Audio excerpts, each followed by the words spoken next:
ஈரோடு மாவட்டம் நம்பியூர் பகுதியில் நேற்று ஒரே நாளில் கொட்டி தீர்த்த கனமழையால் 10க்கும் மேற்பட்ட குளங்கள் நிரம்பி உடைப்பு ஏற்பட்ட நிலையில் 50க்கும் மேற்பட்ட வீடுகளுக்குள் வெள்ளம் புகுந்தது. விவரங்களுடன் செய்தியாளர் தினேஷ் இணைந்திருக்கிறார். தினேஷ், இன்னும் மழை தொடருதா? தண்ணீர் புகுந்த வீடுக்குள் இருக்கும் மக்கள் பாதுகாப்பா இப்ப வெளியேற்றப்பட்டாங்களா?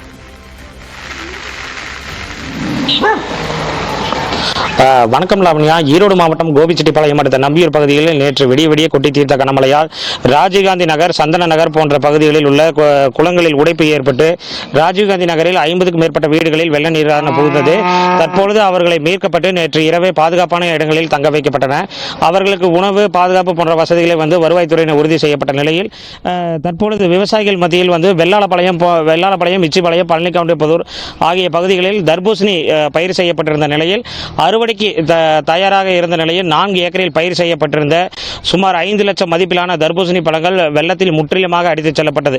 கிட்டத்தட்ட ஒரு 15 டன் மதிப்பிலான பழங்கள் தற்போது அடித்துச் செல்லப்பட்டுள்ளது. தற்போது சந்தன நகர் பகுதியில் நாம் நின்று கொண்டிருக்கிறோம். இந்த பகுதியிலானது நேற்று இரவு முதல் மின்சாரம் முற்றிலும் துண்டிக்கப்பட்டது.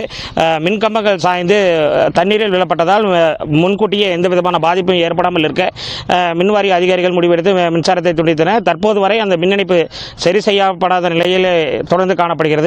10க்கும் மேற்பட்ட கிராமங்கள் மின் இணைப்பு துண்டிக்கப்பட்ட நிலையில் தற்போது சந்தநகர் பகுதியில் நாம் நின்று கொண்டிருக்கிறோம். இதே பகுதியைச் சேர்ந்தவரிடம் நேற்று மழையின் பாதிப்பு குறித்து நாம் கேட்டறியலாம். நேற்று எத்தனை மணிலிருந்து மழை பெஞ்சது, என்னென்ன பாதிப்புகள் இங்கே ஏற்பட்டிருக்கு? நேற்றுக்கு பார்த்தீங்கன்னா காலையில் 4 மணிலிருந்து சரியான பலத்த மழைங்க. இதை போட்டு வெள்ளாளவளை, வேமானவளை அங்கேருந்து பார்த்தீங்கன்னா குளம் குட்டை அனைத்தும் நிரம்பி தண்ணீர் நிறையா வந்துச்சுங்க. பார்த்தீங்கன்னா ஒரு 5000 அடிக்கு மேலே தண்ணீர் ரொம்ப அதிகமாக வந்திருக்கு. இப்போ பார்த்தீங்கன்னா அங்கேருந்து எல்லாம் ஆடு, மாடு, கோழி இங்கே இருக்க லோக்கல் இருக்கிறவங்களாம் கூப்பிட்டு சொல்லி தகவல் கொடுத்து எல்லாத்தையும் ஓரளவுக்கு இது பண்ணிட்டோம். இப்போ பார்த்தீங்கன்னா ஒரு சில இடத்துல பார்த்தீங்கன்னா ஒரு ஃபேமிலி வெளியே வர முடியாமல் மாட்டிட்டாங்க. அதில் ஃபயர் சர்வீஸை வச்சு ரெக்கவரி பண்ணி எடுத்து கூப்பிட்டாங்க. ஒரு சில இடத்துல மாடுலாம் அடிச்சுட்டு போச்சு. அதெல்லாம் ஒரு இடத்துல பிடிச்சி கட்டிட்டாங்க.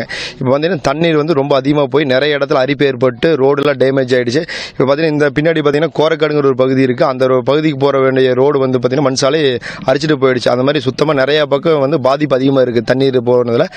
நீர்நிலை விட்டு ஆக்கிரமிப்பு இருக்கிறது இதெல்லாம் அகற்றி கொடுக்க வேண்டும், அரசு முன்வர வேண்டும் என கேட்டுக்கொள்கிறேன். லாவண்யா, அவர் கூறியதை போல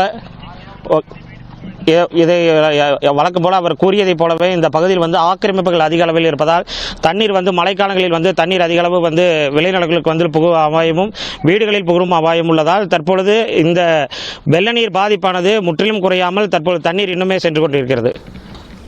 விவரங்களுக்கு நன்றி தினேஷ்.